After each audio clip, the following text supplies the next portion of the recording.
Every time I'm in the air, I'm looking for Jerusalem. Looking to find Jerusalem. The city is the symbol. It's the symbol. It's the symbol of the state of Israel. It's the symbol of the Jewish nation. It's the symbol probably for you and for me. This is Aluf Eliezer Shkedi, the former commander of the Israeli Air Force. My father, Moshe Shkedi, passed away 2 years ago. He was born in Hungary. In 1944, he jumped from a train. All his family was murdered in Auschwitz. It took him 2 years after the war to understand that he is alone in the world. And he came to Israel. Little did Moshe know his very own son Eliezer would soon become one of the most powerful and beloved military leaders in the state of Israel. Shkedi served as the front commander against countries that do not border Israel, leading the Israeli-Iran Command, which was set up to coordinate Israeli military operations and intelligence gathering against Iran. He even led the Israeli Air Force through the Second Lebanon War. But when you ask him what story defines him the most, this is the story that he tells. When I was the commander of the Israeli Air Force, I got a lot of invitations to each and every event in Israel. Honestly, I do not like events. So I talked to my secretary, and usually she said, "Thank you very much, Shkedi has a lot of work to do, and he will not participate."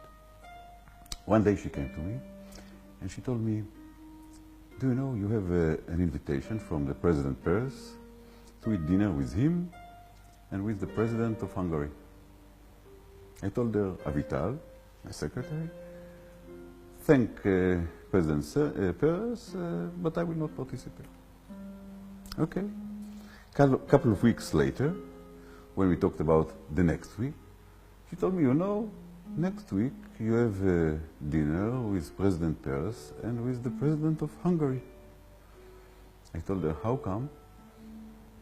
Didn't I tell you to cancel it?" She told me, "I thought you were doing a mistake. I didn't cancel." To me. Now I had two alternatives. The first one is to kill her. The second one is to think maybe she's right and I'm wrong. And I realized that probably she's right. So I told her, "You know, call the president's office and tell them that I will come and I would like to bring my father with me." She called and she said, "Of course, President Peres would like to invite your father as well." So I called my father and told him, "You know, Father, President Peres would like to invite you to eat dinner with him and with the President of Hungary, and I will come with you." Silent on the other side of the phone. After a couple of seconds, he said, "I will come." Okay. The day arrived, I took him and we drove to Jerusalem. Silent in the car. I am with my thoughts, he is with his thoughts. Before we entered Jerusalem,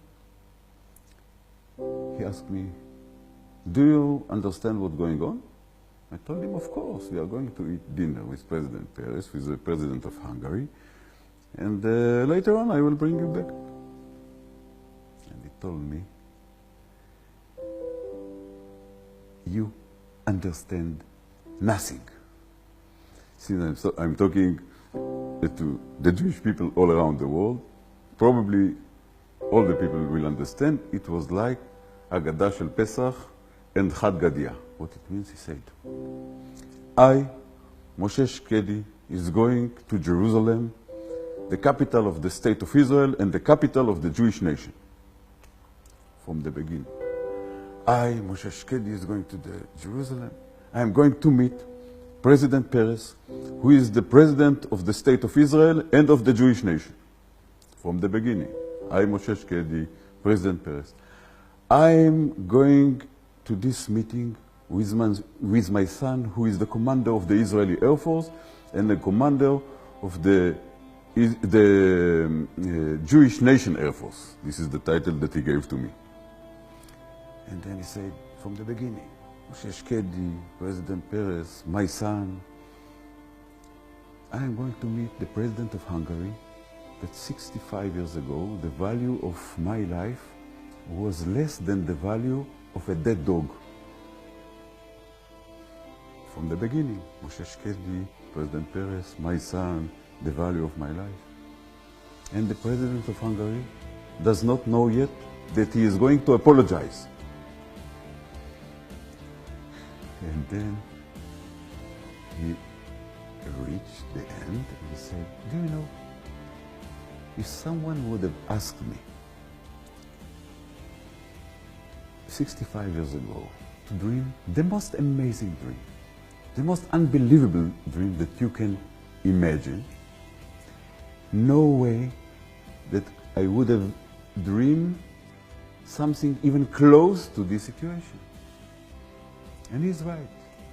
This is the meaning of proportion. This is the meaning of optimism. And I honestly very optimistic about the state of Israel and the Jewish nation.